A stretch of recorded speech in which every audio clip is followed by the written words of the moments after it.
The One Mic with Big Mike show starts in 5 minutes.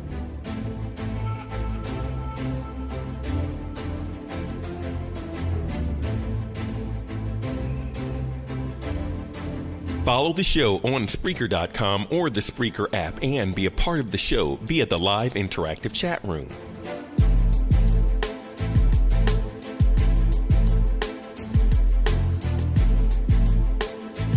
You can text your thoughts to 404-902-8104. Check out the Facebook live stream at facebook.com/OneMicWithBigMike.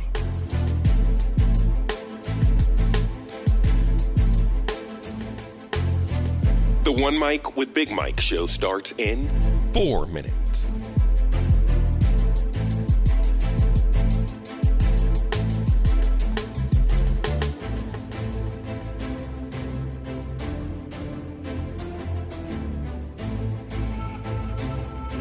Follow the show on Spreaker.com or the Spreaker app and be a part of the show via the live interactive chat room.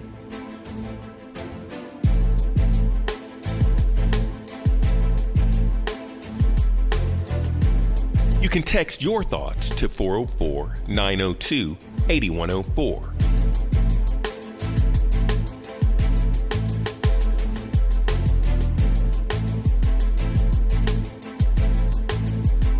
Check out the Facebook live stream at facebook.com/OneMicWithBigMike.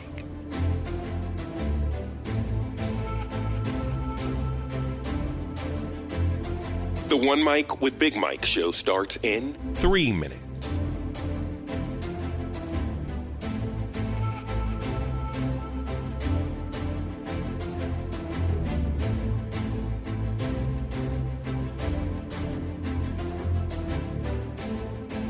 Follow the show on Spreaker.com or the Spreaker app and be a part of the show via the live interactive chat room.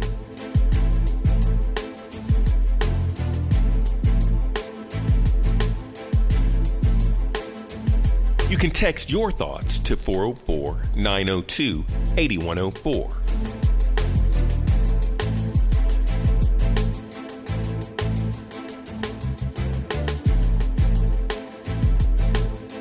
Check out the Facebook live stream at facebook.com/OneMicWithBigMike.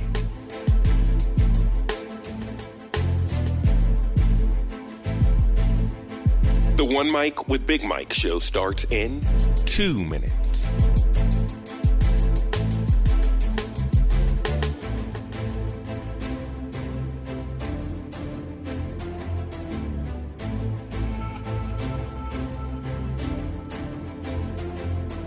Follow the show on Spreaker.com or the Spreaker app and be a part of the show via the live interactive chat room.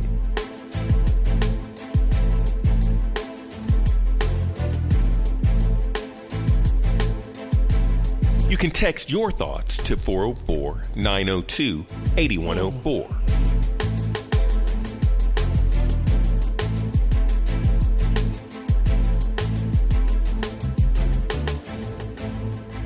Check out the Facebook live stream at facebook.com/OneMicWithBigMike.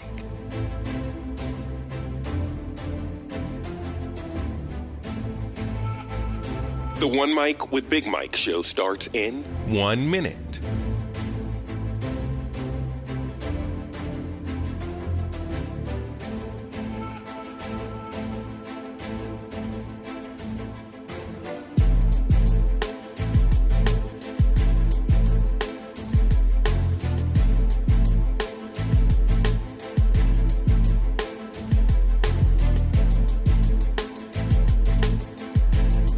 The One Mic with Big Mike show starts in 30 seconds.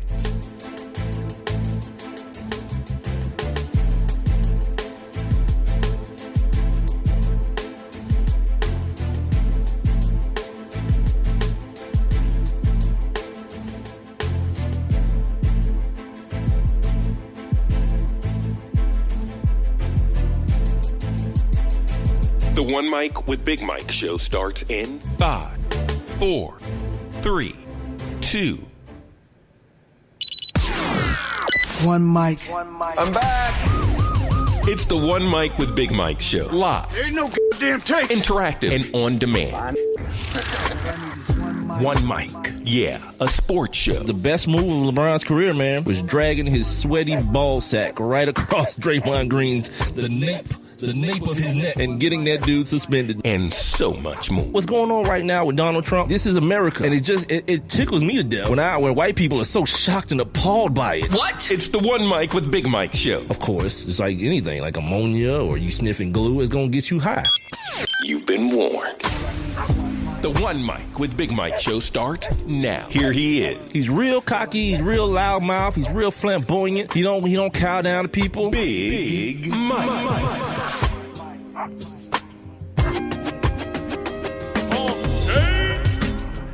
Yeah, man. Oh my God. Why am I so loud? Jesus Christ. All right, I'm in here, man. Big Mike, One Mic with Big Mike show live right now on Spreaker.com, the Spreaker app. Tune in. No live stream tonight. No Facebook live stream tonight. So all you weird people who like to watch, you have to listen tonight, man. I hope you guys are joining me here on Spreaker, Spreaker.com, and also make sure you sign up and get yourself a free Spreaker account, man. That way you can follow my show and get an alert every Monday, Wednesday, and Friday at 7 o'clock when the show goes live. Even though there is no Facebook live stream tonight, I still do want you guys to follow me, or like my Facebook page at the number one MICWITHBIGMIKE. Also follow me on Twitter and Instagram at same handle, One Mic with Big Mike. You can still, though, text the show at 404-902-8104, 404-902-8104. You can also find yourself a place here in my interactive chat room here on Spreaker. All you got to do if you're listening via Spreaker is just click on that little thought bubble icon, and in a couple of steps, it'll get you inside the live interactive chat room where you guys can share your thoughts with one another. You can share your thoughts with me. You can criticize me. You can tell me how much of an idiot I am. All those good things, man. It's up to you. Or you can also, like I said, you can hit me up on social media. There is no live stream, but you can hit me up on social media. I got everything open, so I'm able to check it out and view it and all those things. Shout out to the homie, I am no dose. What?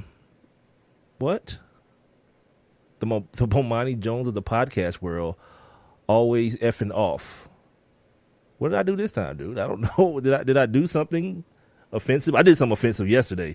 On purpose. Well, it wasn't on purpose initially, but then this white cat tried to come for me on social media. I'll tell you guys all about it later. Speaking of later, at the top of the next hour, 8 o'clock if you're listening live, or just the top of the next hour if you're listening on demand. Excuse me, man, the mumble mouth. My man. Wow, how did I just forget his name? Matt Lutovsky from the Sporting News is going to come on and give us some fantasy football advice like he does each and every Wednesday. It's been a rough couple of days for the kid, man. My God. Yeah, see, this kid, I am no doubt be taking attendance, man. Of course I wasn't here on Monday. I had to celebrate the racist holiday. You know what I'm saying? Like, far be it for me to sit to work on a racist holiday, Columbus Day. No, I'm just playing. No, actually, man, I was actually working for real, man. I had a couple of projects come in late, and there was no time to prep for the show. Now, I could have just came on here and turned his mic on with no prep and sounded like a bunch of other MFers that try to do this by watching, you know what I'm saying, by watching the Sports Center all day. I could have done that, but, I decided to, keep the small amount of professional integrity that I have, that very, very microscopic bit of it. I decided I was going to go ahead and keep that and not try to wing it just because it was a Monday. And I've been watching football all week. I could have talked about a bunch of football. I could have talked about cats who coach football doing blow and taping it and sending it to strippers. That's going to be awesome. Oh, I'm going to have that conversation at some point today. I don't know if you guys and girls listen to Dan Le Batard's show. It is by far my favorite listen. I don't listen to a lot of this sports radio. I don't, man. And I know I should probably more, but I can't take a lot of it because everything just feels so generic. And the Le Batard show is not even a sports talk show. It's just ignorance, and they kind of like sprinkle in some sports, kind of like this one. You know what I mean? It just appeals to my sensibilities. You know what I mean? Just a bunch of effing around. I used to produce a show like that where we just kind of effed around. We got into sports a little bit, but then most of it was just us effing around. and it's freeing and it's liberating. And when I see it being done and I see it being done right, I latch onto it. So anyway, they actually interviewed the chick, the stripper who leaked the tape of my man from the Dolphins getting high at work on blow. So at some point today, I'm gonna play that whole interview. It's like 20 minutes long, but I want to play that interview for y'all because I don't know how many people who like my show also listen to Dan Le Batard's show as well. I don't know, and this is something that I've never done on this show. I've never played someone's whole interview, but I didn't feel like cutting it up. One, and I found it freaking captivating to say the least, because like she wasn't on like.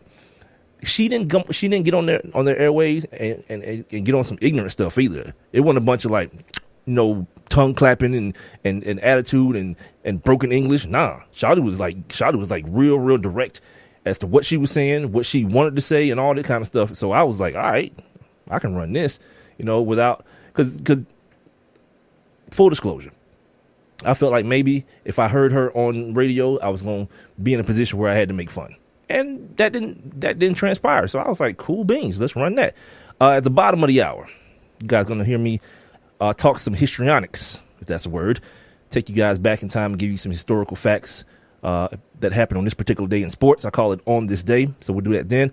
We'll talk about, what else are we going to talk about today? Let's see what's on my notes. We're going to talk about the NFL. Got Thursday Night Football tomorrow. Some soccer. Soccer made the show in the best way possible due to failure. Yes. IT seems to have, Isaiah Thomas seems to have some beef, still holding over some beef from the trade. And I think it's ridiculous. And I'll talk about that here in just a second. I already mentioned the Dolphins coach. But let's start here. Let's start with your dumbass president. And like, I'm so disappointed with me because I told myself I was going to just like bury this. I wasn't going to give it no more attention. But how did I know? How did I know that ESPN was going to suspend Jemele Hill? And you guys have heard me talk about Jemele Hill. I'm very lukewarm on her. Like as far as the job she does on air, I'm very lukewarm on her. I'm not really, all the way in on the whole Jemele Hill thing. I find her hella entertaining on Twitter. You know what I mean? I do, but not so much, on her as far as her day job goes. And that's just like, it's me. I'm not one of you Neanderthals. Like, get this. What is this woman talking about? It had nothing to do with her being a woman. I'm just not really, I'm not really all in on her. You know what I mean? How did I know that Jerry Jones and Donald Trump were in cahoots? Oh, I know how I knew. I told you MF was that from the very beginning.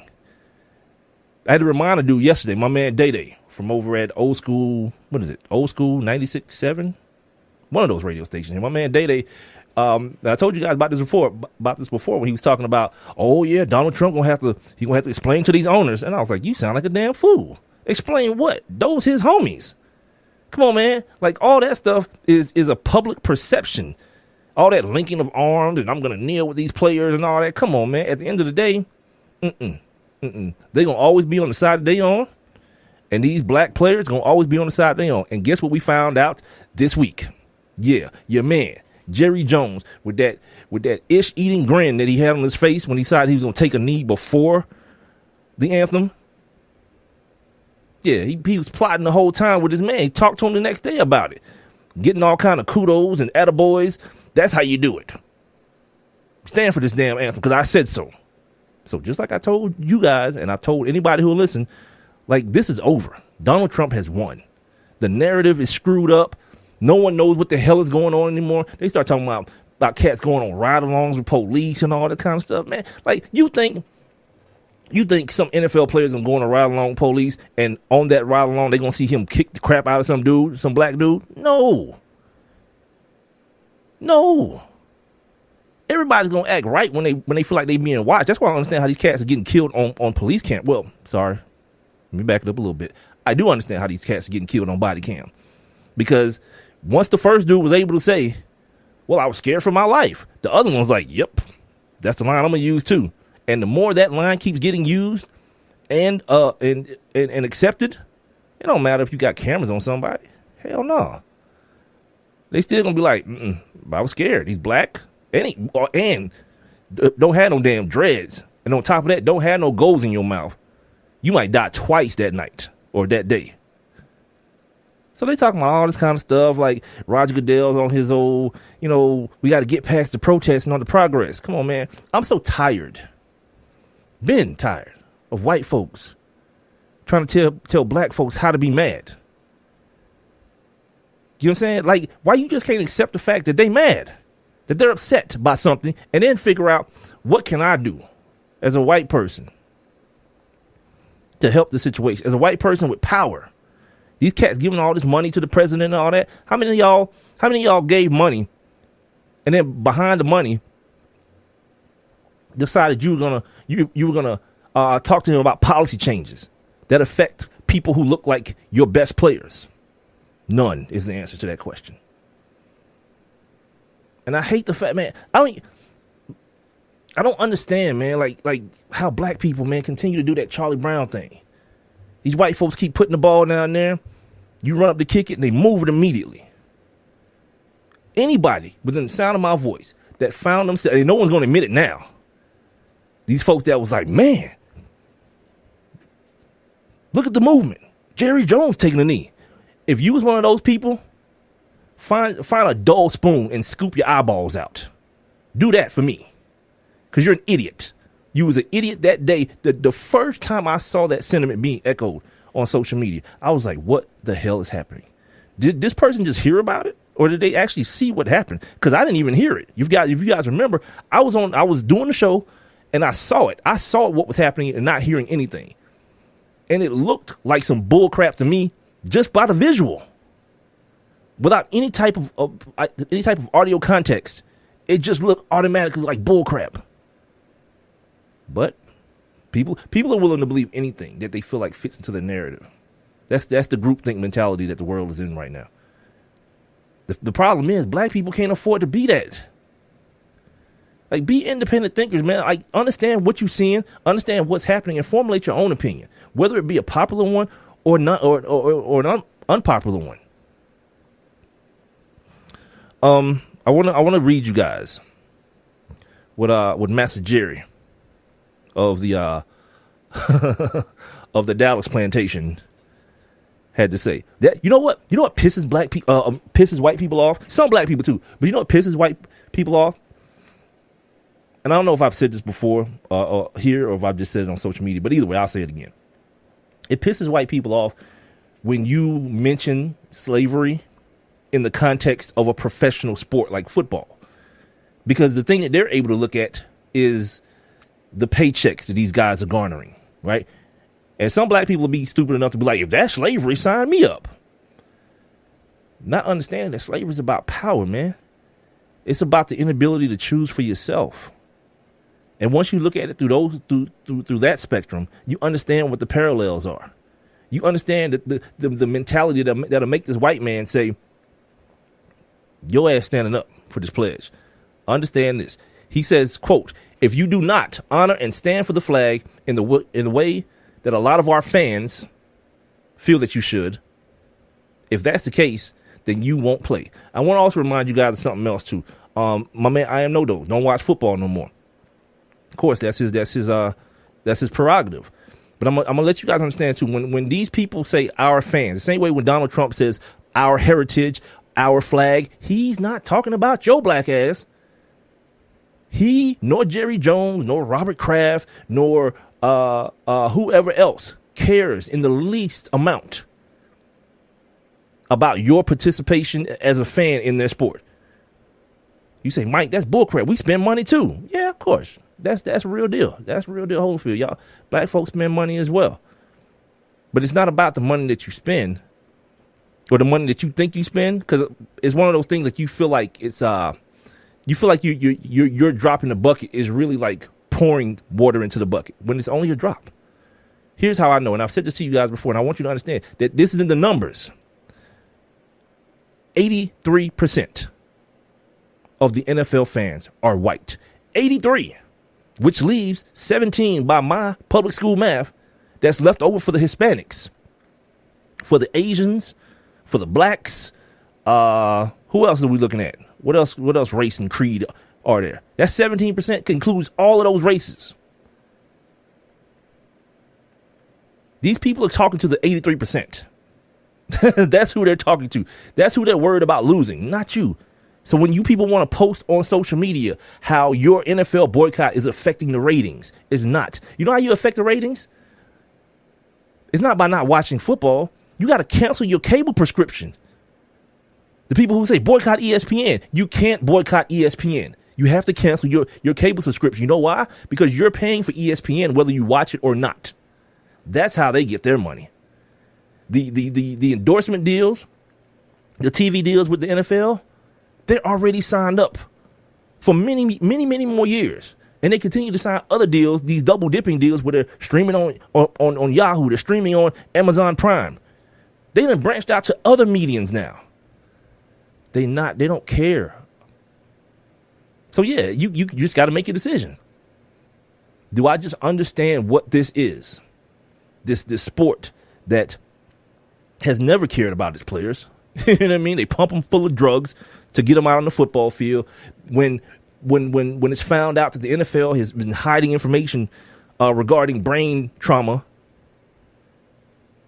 they fight these players on that. Even when players are killing themselves, they fight the players. They fight the players on helping them post career. End up with a settlement in which they have to they don't have to disclose any of the information that they either had or don't have. This is not a league that's ever cared about its players. So for people to be up in an uproar about it, it just kind of seems disingenuous to me. Because the NFL didn't change this year. It didn't change in 2017. It's always been that way. These players have always been field hands. That's it. Period, point blank. And the ones who pick the most cotton, meaning the ones who do the best, the Dak Prescotts of the world, the Ezekiel Elliott's of the world, the owner puts his arm around them, loves them, makes it seem like he's trying to protect them. In the case of like Ezekiel Elliott. So then he has people who are loyal to him. Guys like Des Bryant. All he got to do is point to you. Remember, Des, when you was getting in that trouble early in your career? I'm the one who gave you security detail. I'm the one who didn't allow people who didn't punish you and suspend you and those things. That was me. But ain't none of that stuff free. To the chat room right now, the One Mike with Big Mike show, live on Spreaker.com, the Spreaker app, and tune in. Man, I am no dozer saying, seems like Draymond Green is Negro dominance with owners having a slave owner's mentality. Yeah, not just him. Common, rapper, Common said the same thing.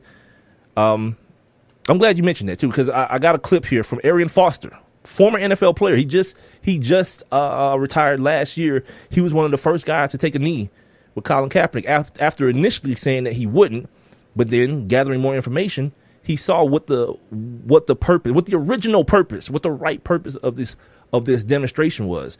And he was on Deezus and Mero. I don't know if you guys watch Viceland. Deezus and Mero is a crazy ass show, man. And every time I see it, I think about me and my man Calloway. Like, how aren't we doing that show? Like, that's us, but without the New York accents and all that. So anyway, Arian Foster was asked about the slave owner type of feel in the NFL, and here's what he had to say. What was the relationship between like the front office and the players? Was it like, because it seems a little master slavey or like property, or what? Am I looking at it wrong? Nah, not at all. It does have that feel because guys in the locker room will talk about upstairs. The guys upstairs don't do things because the guys upstairs. So it does have that feel to it. Mm-hmm. But like when you're in it, you don't process it like that because the compensation is so good. Right. And for that reason, a lot of people don't speak their mind. And there it is. That's somebody being honest, man. You know what I'm saying? Like, the money is what it is. The other part of it is the contracts aren't guaranteed. So LeBron James calling Donald Trump a bum, he has no worries. Steph Curry, you know what I'm saying, coming at your man with like, I'm not going to no dead White House while he there. He has no worries. Football players, on the other hand, yeah, their owner's going to feel comfortable. He's going to feel hella comfortable, man, coming at them with that craziness about if you stand or if you don't stand, excuse me. Like, you're fired, like your man said, right? You're fired. It's crazy the difference in the two worlds. Jerry Jones tried to explain his comments by saying he said they were intended to take his players out of the national anthem debate. Yeah, that's what it was about, right?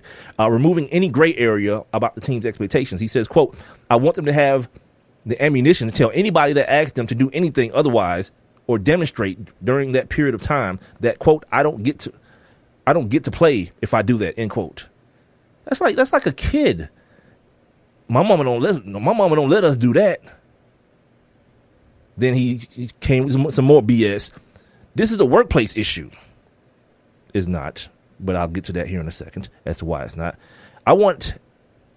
He said he wants to do everybody a service. And let's be really clear about what our expectations are.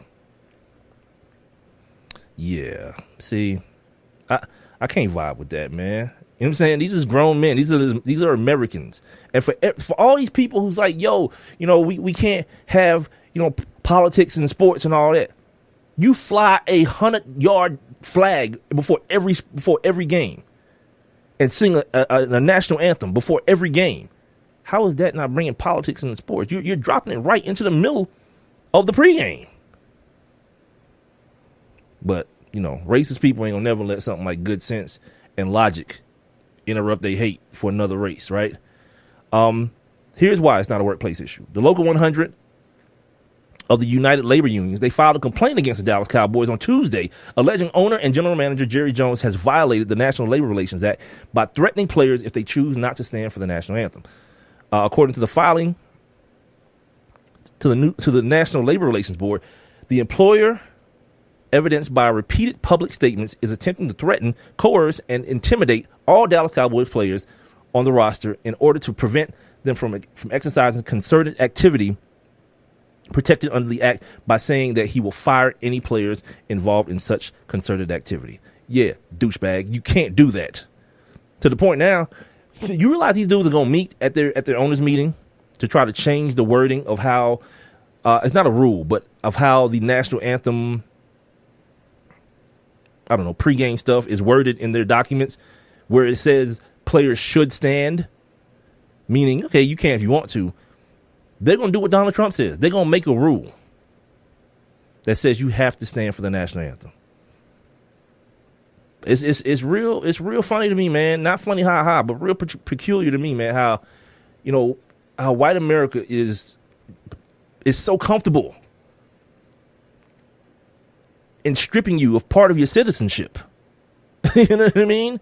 You go to jail, no voting, no public assistance. You have no more rights because of something you may have done. No matter a lot of times in some states, it doesn't even matter how egregious the act is. It could be as nonviolent as nonviolent crimes go. Still, whatever. You've been in the system, and that's just another carryover.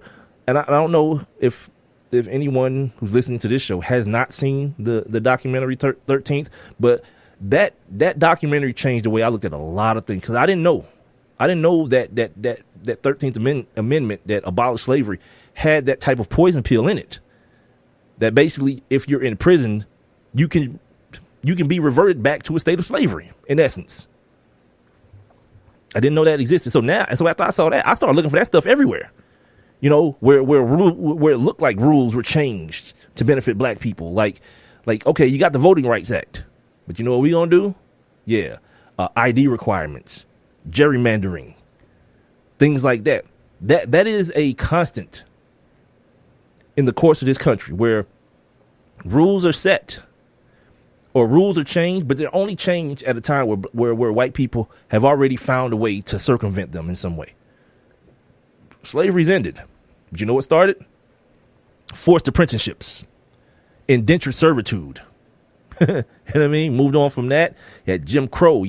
Now you got mass incarceration. I challenge you, if you got on demand on your television, on your cable package or whatever, oh man, what is the name of that documentary? Slavery by Another Name. I think that's the name of it. Slavery by Another. That's how I came into the knowledge that slavery in this country didn't end officially, or it didn't end for everyone until around the 1940s.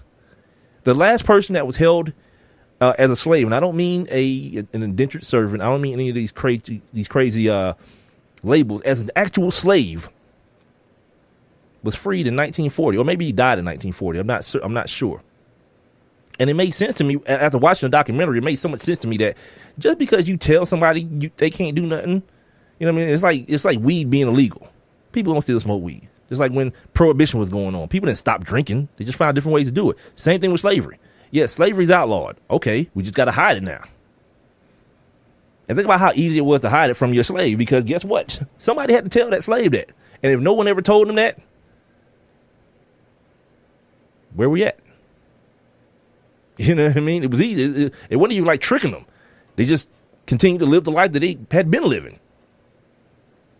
It's weird, man. This country, man, it's a weird place, man. And the people who insist that it's the best or the greatest country in the world and all this kind of stuff. As long as that's the thing, you know, as long as that's the thing, man, it's things ain't gonna never change. That's why I keep telling y'all, man, just do the best you can, man, as far as, you know, being the best human being you can be. Because this country is what it's gonna be. It is what it is. We live in a racist country. Country was founded, it was built upon racism. And the people who continue to benefit from it, they have no incentive to change it. Like, there was an incentive for abolishing slavery. That's the word I'm looking for getting rid of slavery. There was an incentive. There was a movement in trying to move the country away from manual labor into more of a manufacturing company using machinery. And part of that was getting rid of slavery. Like, everybody wasn't on no moral tip, man. Money. There was money to be made. And the South wasn't really about that life. You know, it's not hate, it's heritage. Those people. You know what I mean? And then there's I don't know. I just wrote, for whatever reason, I just wrote Malcolm Jenkins on my sheet here, and I don't know what Malcolm Jenkins had to do. Because Roger Goodell sent a memo to the players that, after what I told you about what I told you about, that they're gonna revisit this whole situation about the wording in their, I don't know what, it's not a rule book. It's called something else, and I can't think of it off the top of my head. And he made the statement that we have to move on from protest to progress. Miss me with the bull crap, dog. Because, like, it's one of those things, like, you can have both. Like, you can still be protesting and progress be happening. You don't have to do both, man. This is just another way of this powerful white man trying to be sneaky and covering and ending something that makes him and other people who look like him uncomfortable. Wait till I tell y'all about what happened to me on social media yesterday. It was hilarious. I'm gonna try to find it so I can read you some of the ridiculous things that were said to me. So anyway, right quick before we break, Malcolm Jenkins, in response to whatever Roger Goodell was saying, he says, quote, "I think we've seen even over the last year that you can take a player out of the league," talking about Colin Kaepernick, obviously. "You can threaten to do whatever you want to do. That's not going to deter players from doing what's right or doing what they believe is right. You might be able to change the manner in which that looks, but I don't see players stopping their pursuit for justice and equality." I mean, I think he's right. You know what I mean? But I also feel like, I don't know, man. When you start appeasing stupid people, trying to appease stupid people, I'm out. I can't. There's nothing for me to say about that. All right, we're going to take a break, come back, do On This Day. We'll continue this conversation. 404-902-8104 is the number. If you want to text into the show, you can also jump inside my live interactive chat room by clicking that little thought bubble icon you see there on Spreaker if you're listening via Spreaker. Also, make sure you click the little heart icon and the share icons as well, so you can share me across Twitter and Facebook and all those things. I'll be back. And don't forget, Matt Lutovsky, my fantasy football expert, will join me at the top of the hour. Text your questions, your fantasy lineup questions or dilemmas to 404-902-8104. I'll be right back. I have one question for you. Do you or someone you know run a business that could benefit from additional exposure? The One Mic with Big Mike show is currently taking on new sponsors and advertisers. One Mic with Big Mike is currently syndicated across 8 different online platforms, and your company's name could be heard and seen across all 8 as well. Let's get to work. Please send all inquiries to Mike at onemicwithbigmike.com. Thank you for listening. Thank you for your continued support. All I need is one mic. It may be hard to believe, but people just like you are already saving money. FeedThePig.org makes it easy. Their simple savings plan teaches you how to start saving without going overboard. So you don't need to mooch off your friends. You gonna finish that grape? You mean the one in my mouth? You don't need to stop buying the necessities. What you're smelling is a natural musk. Ew. You don't need to be a medical test subject. How do you feel? Mostly okay. Sometimes, though. You don't need to get a second job as a stuntman. We need a new stuntman. Let's break for lunch. You just need an internet connection. Don't get left behind. Start your personal savings plan with the tips and tools on feedthepig.org. That way, you don't need to sell your soul to the devil. $15 is the best I can do. All right, deal. Brought to you by the American Institute of CPAs and the Ad Council. And now, back to One Mic. What are we waiting for? Let's get to it. With Big Mike.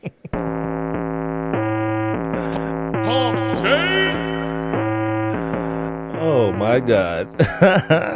So look, apparently some dude is catching hell.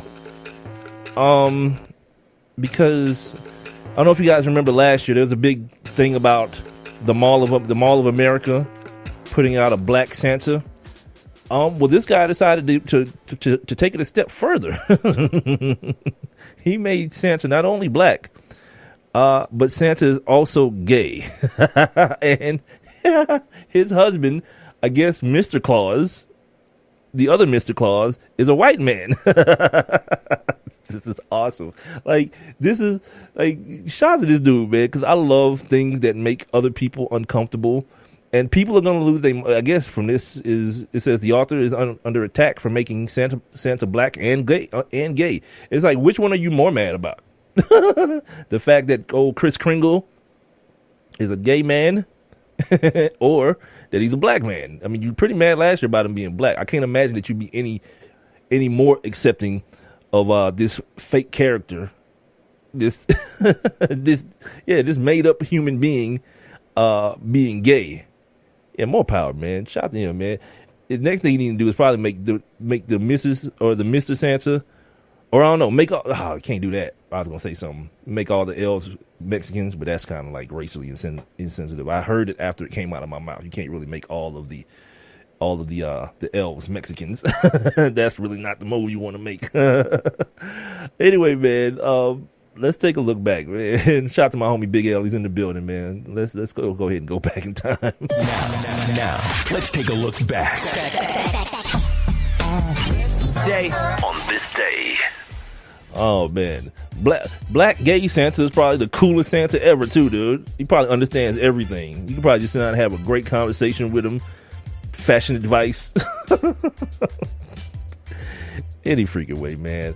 On this day in 1890, the first 100-yard dash under 10 seconds took place.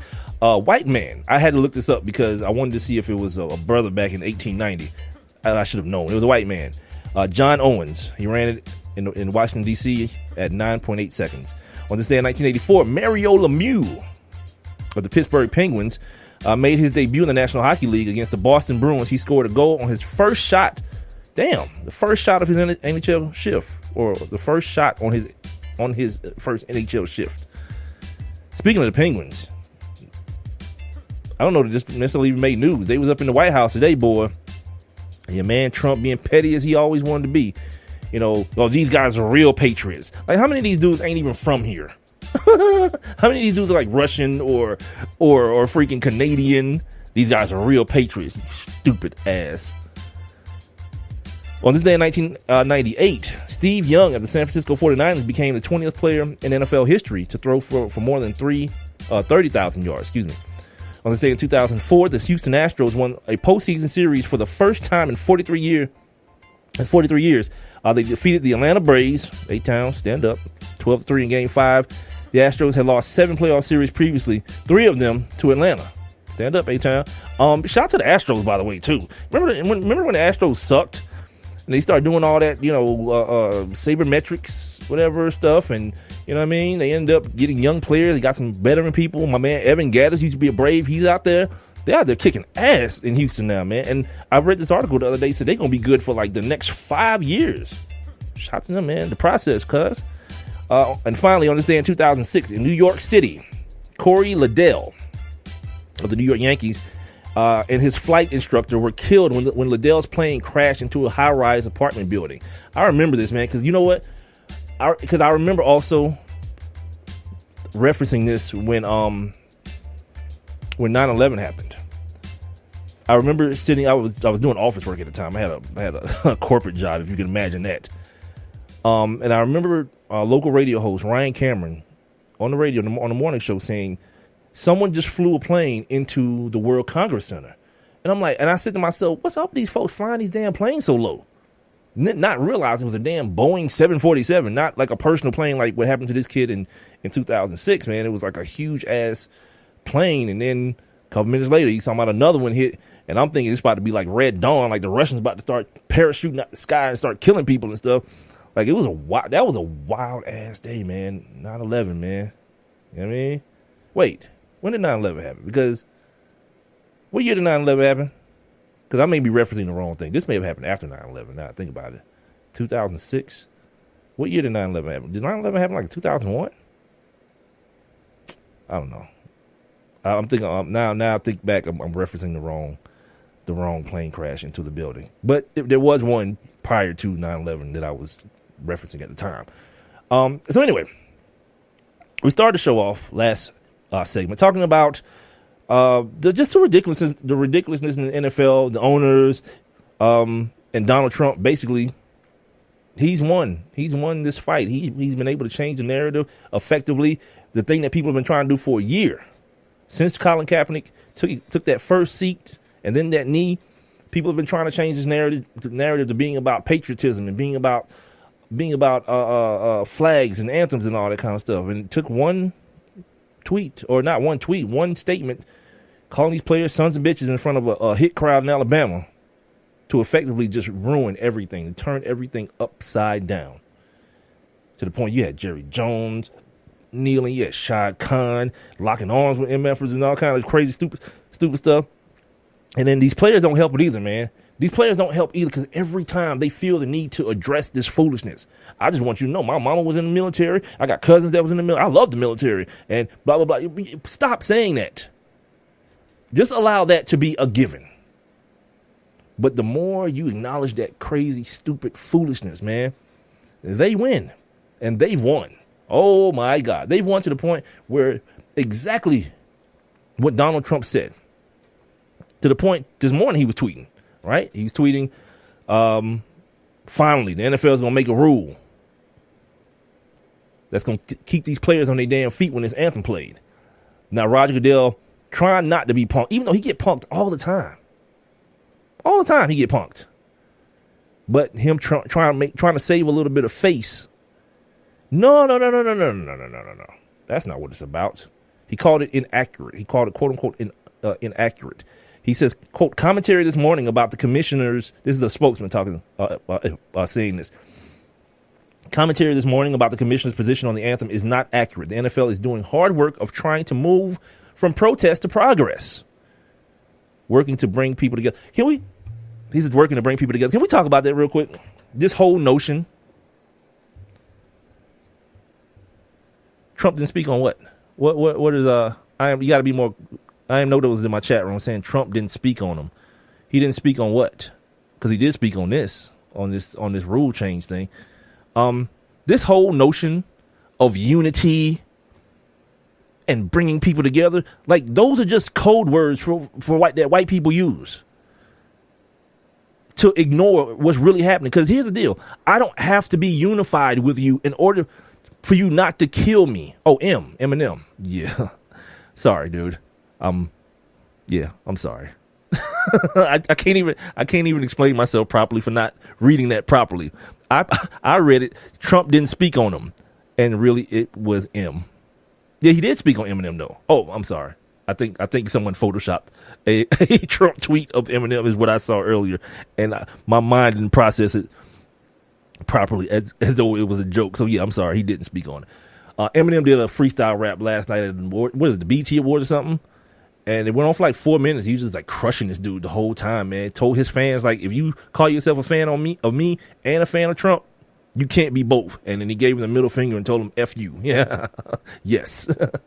And that's what y'all love, right? Black people who love for white people who have embraced black culture, to speak on these things in that way. I could take it or leave it, to be honest with you. You know what I'm saying?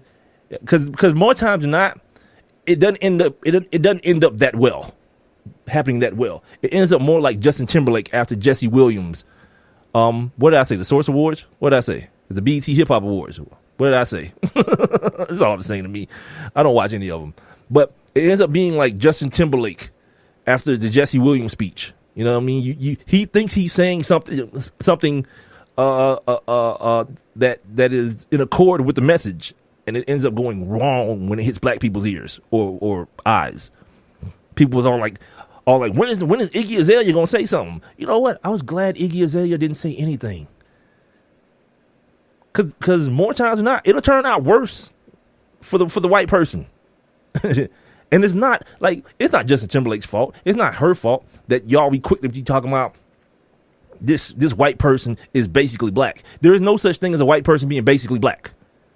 You know what I'm saying?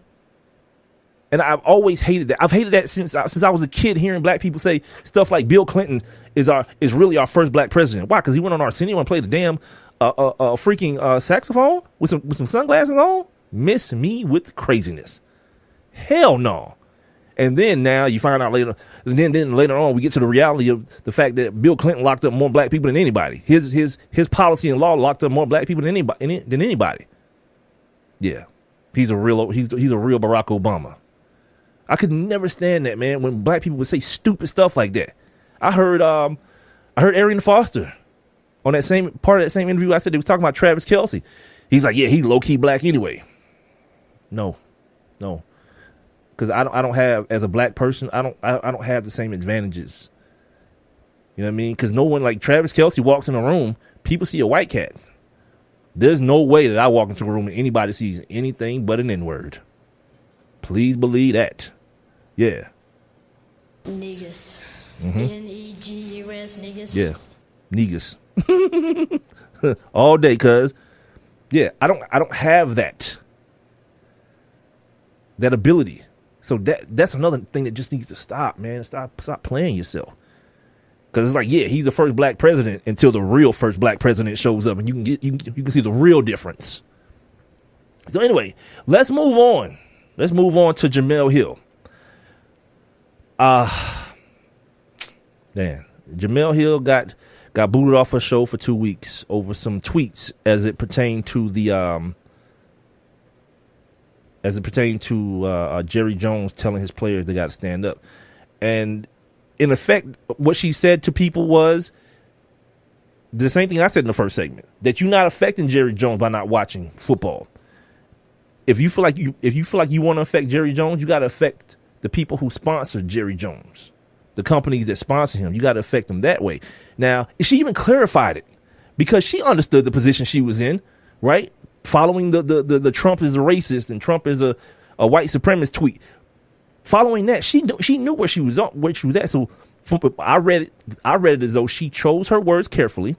That if you want to, then came back and said, I am not telling people to do this thing. Just saying if. That wasn't good enough for ESPN, boy. Suspended 2 weeks. And I don't understand. Like, as someone who's worked for a very, very long time in media and has understood one thing about this type of situation, there's nothing wrong with what you say until there's something wrong with what you say. Like, they've put these people on a show, the 6 o'clock Sports Center, the primetime Sports Center slot, and given them an opinion-based format. But then when an opinion is given, that's not one that, I don't know, that you can align with, I guess, there's retribution at hand. Yeah, it doesn't make sense to me at all. Don't believe everything you hear, man. Big L said, Big L's in my chat room saying she's trying to go to Fox Sports 1. No, she's trying to stay at ESPN. Trust me. Like those people that's at Fox Sports 1, Colin Cowherd went there because they gave him so much power. But look at who else is over there. Chris Carter got fired. Ray Lewis got fired. Jason Whitlock got fired. All these people are ESPN cast-offs. Skip Bayless wasn't renewed. His contract wasn't renewed. He was making too much money. Like none of these people chose to go there because no one's watching that stuff. To be honest with you, a lot of people are tweeting about it. No one's watching Jason Whitlock on TV. I see now he's making hella appearances on Fox News too. Oh boy, they got them a token Negro over there, boy. That'll say everything they want him to say. I heard Sean King say that about him to him. As a matter of fact, he said throughout history there have always been black people who white people have paid to say the things that they can't, and you are that Negro. I was like, yes, flame on. You know what I mean? All this controversy about whether that dude is white or black or whatever. Like some of the stuff, I think he kind of goes a little bit, wide left with some of this stuff. But I don't know. She's it feels like he's down for the cause, man. You know what I'm saying? Like he's down for the culture, whatever race he is. I don't know, naturally, if you want to say it that way. You know what I mean? He's down for whatever, for the cause, whatever. And I don't think there's anyone that'll get it 100% right ever, all the time. You know what I mean? So I ain't really hating that. Big L's asked me, so do I believe ESPN has better hosts? I don't I don't know how is that even graded? You know what I mean? Come on, Big L, I don't do that on this show. Who's the better running back and who's the better, wide receiver of all time? I don't do that on the show. There's really no way to grade that kind of stuff because really all you're doing is talk about people who read. On all those sports center things, you just got to be able to read a teleprompter. Now they might throw in a little witty bar in like in between, but that's pretty much what the gig is now. All those old ESPN heads, that's what they talk about. You don't even have to be able to write your stuff. People write stuff for you, and you just got to be able to read it from the teleprompter. So it's better hosts. I don't know if you're talking about Shannon Sharp or whatever. But here's the thing, man. Even with all that stuff that Shannon Sharp is on with the yak and the black and mild kind of stuff, eventually, man, what happens? The same thing that happened with Jemele Hill. She hasn't changed. Shannon Sharp is who he is. What'll end up happening is he'll end up saying something at some point because he'll get way too comfortable. He'll end up saying something, and then his bosses will be on some. Now we got to make a move, Shannon. We got to do something. We got to do this. Same thing with Jemele Hill. That woman is no different than she's always been at ESPN. Now she's just on a bigger stage, and she's somewhere that a lot of white people don't want her. She's on this show that's increasingly black, where not just because of the host, but some of the references they make, they on there talking about Spades and Tunk and all these black movie references that I know white people be like, what? What are they talking about? You know what I mean? They don't know what's happening, So there's that pressure as well. So I don't know who has the better host. I don't know. Fox Sports is what it is, and then ESPN is what it is. I just try to get information. You know what I mean? That's my whole thing. I don't care about all the riffraff and all that ridiculousness because everything is so scripted and stiff. Yeah, just give me the information. You know what I'm saying? That's why I watch stuff like Outside the Lines. All that other stuff when everything has to be like a game show format or whatever. Spin the wheel and whatever quarterback it lands on, you have to put them on a certain team. It's ridiculous. Just give me information. I watch the NFL Insiders because they have information. All this, it's overreaction Monday. Is this an overreaction? And I'm so good on that. So anyway, she's got her people over at ESPN. Jemele Hill defending her, but they're doing it carefully. Jalen Rose is saying like, Donald Trump, stay off of Jemele Hill. That's my fam. Mina Kimes, Sarah Spade. They're being careful in the things that they say in order to defend Jemele Hill. That's how it usually is, man. Like, you wanna feel bad for the slave that got beaten, but you got to remember too that you're a slave too. You know what I mean? So you don't want to go too far and put yourself in harm's way. Like I watched the show on Tuesday, and your man Michael Smith was giving no energy. I'm talking that dude was like monotone the whole time. He wasn't really showing any energy. He was just reading off the teleprompter and moving from segment to segment. Just really like whatever. I'm not here because I want to be here. You could tell somebody said something to him, because today there was a lot more of the normal energy that he usually brings, man. It's so crazy. Here's the other thing that happened too. One of the vets, I want to see how this gets handled. Apparently Michael Wilbon compared Jerry Jones to a slave owner. Dun dun dun. Uh-oh. How they gonna handle that? You know what I'm saying? Michael Wilbon's a G. He been there since been pimping. I wonder. And this ain't on no Twitter. He said this out his mouth on air. Stay tuned, I guess, right? Stay tuned, man. Did y'all see this Mike Dicker situation? Like, I can only laugh. That's all I can do, man. This old, crusty, racist ass dude, because he said racist crap before, man. Talking about in the last 100 years, he hadn't seen oppression. Yeah, you haven't, white man. You know what I mean? Of course you haven't. And I hear that, man. I think of like guys like Richard Dent and William the Refrigerator Perry. These black players that played for him. Guys like Ron Rivera, Leslie Frazier. You know what I mean? These guys that played on those teams, man. To hear this dude who, people always talk about, how they love their head coach and, this, that, and the other. And I'm assuming they had that same kind of feel towards him. Well, maybe not on that team, because there was such a divide in that team where the offensive guys ran with Dicker and the defensive guys loved Buddy Ryan and that kind of stuff. But you get what I'm saying. I wonder how those guys feel to hear him do that whole, I ain't seen no damn oppression. I've actually got the quote here. Where am I at? Oh, he says, quote, "I don't know what social injustices there have been. Muhammad Ali rose to the top. Jesse Owens is one of the classiest individuals that ever lived.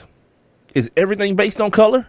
Well, seeing that you want to go back 1,000,000 years to find examples of black men who made white people smile at some point, which, by the way, Muhammad Ali wasn't one of those people until his ass got so sick he wasn't able to talk no more. Then white people found their way to just rewrite his history. Oh, Muhammad Ali, he's historic. He's a pioneer. He's all these things. Oh, yeah? What about when y'all call him a communist? What about that? We just gonna act like that didn't happen? Guess so, because that's the way it works. Before the end of this segment, I gotta tell you guys about this social media thing yesterday. It's awesome. I got like 10 minutes to do it in, so I'll finish up this Mike Dicker situation and get to that. But anyway, he goes on to say, but all of a sudden, it's become a big deal now about oppression. There's been no oppression in the last 100 years that I know of. 100 years. He's 70-something years old. So before, even 30 years before he was born, it's like, I know there was no oppression. Like, the whole civil rights movement came and went, and Mike Dicker was like, what's all the fuss about? At least you got a water fountain in the bathroom. He says, I think the opportunity is there for everybody. This is what's wrong. This is what white privilege sounds like, ladies and gentlemen. I'll read it to you again. I think the opportunity is there for everybody. If you want to work, see, that's a narrative that black people don't want to work. Mexicans don't want to work. If you want to try, if you put forth an effort, you can accomplish anything. And we have watched that throughout the history of this country. That's not what we've watched throughout the history of this country. We watch white people succeed and gain advantages on the backs of brown and black people. That's what we've seen. But I just want to point out to you that it's how convenient and how easy it is for white people, white men in this country, to just dismiss reality and form their own reality around the issue of race. It's that easy. Now, he came back later on and said, "Oh, no, that's not really what I meant. I know that there's been oppression." Like, after that, like, you guys have heard me say it many a time. Your first thought is probably your real thought. More times than not, it's your real thought. The apology afterward, excuse me, is usually brought on by some sort of external pressure. Somebody else, somebody close to you, some business partner, some sponsorship, somebody saying, you can't say that, dude. You need to apologize. Keep your apologies, man. Keep all that foolishness to yourself. I definitely know. I don't need it. I don't know about y'all. I'm good without an apology from Mike Dicker's racist ass. From any racist. And speaking of, so yesterday, right, on Instagram, I posted a picture of a newspaper article that was talking about, that referenced the white police in 1940 something. Here, let me pull it up right now here on my Instagram here on my phone. And it talked about how the police had a directive to only F with black people and arrest black people. So I posted, and this white dude decided he was going to come for me. Yeah, he didn't know any better. So he decided he's going to come for me. And it was cool, because I went back and forth with him for a little while. One of my other players, right, 1917 was on. I got my people doing math on this mud, cuz. Stop, Big L. I'm trying to get through this damn story that happened yesterday. So yeah, April 4th, 1998, Negro police are patrolling the streets of Atlanta, Georgia. Yeah, A-Town, stand up. For the first time, they have been instructed not to arrest white persons. And some white boy, should I give out his social media? I will, if I can find it. God dang. Oh, at Smitty2185. Yeah, he decided he was going to come for me and telling me how much of a bigot I was and how much of a racist I was. Guess how the conversation ended? God, where is it? It ended with him calling me a boy. And I was like, see, that's how it always works, right? These white people, they'll come at you like they so progressive, and you know, we're supposed to be working towards unity, but you're being a separatist. He told me that I have a biased show and that he'll never listen to it again. I don't know what I'm gonna do without him. Yeah, of course my show is biased. It's my show. It's gonna be from my point of view. Hell, he won't. You know what I mean? But anyway, yeah, he ends up, and I can't find the actual post. Oh, maybe he deleted all of them. Yeah, because I don't see them anymore. What a punk. Is that what happens, you guys? Like if someone blocks you or whatever on Instagram, all their replies and stuff goes away. So I guess he blocked me. That's what it looks like here, because all the comments from yesterday are gone. So anyway, he ends the conversation by calling me a boy, and I was like, yep, that's how it usually works. You let these white folks talk long enough, and the hoods will go on. Those white hoods will go on eventually. Yeah, as though, like, you know, it's one of those things like, that's the reason that I'm not one of those people that gets mad if a white person says nigga or calls me a boy. I'm above that, cuz I keep reminding y'all, it's 2017, B. It's not Big L. It's not 1917 no more. Like, you using that word, that's all about you, cuz ain't nothing that you gonna do to me.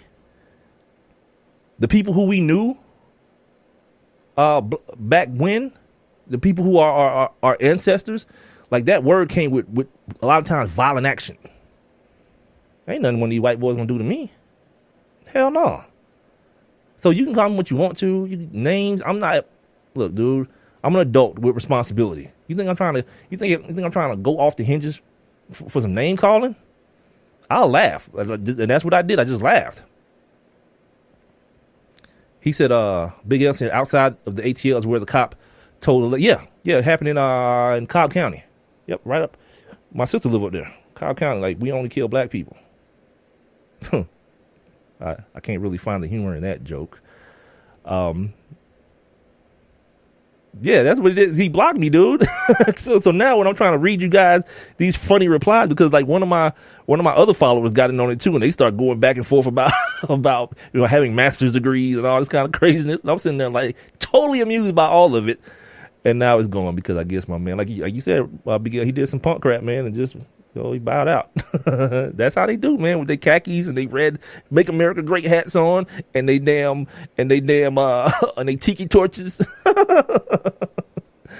Oh man! All right, man. Let's take a break. 404-902-8104. If you guys got any fantasy football dilemmas, my man Matt Lutovsky from the Sporting News is coming up next here on the One Mic with Big Mike show, heard live on Spreaker, SPREAKER.com.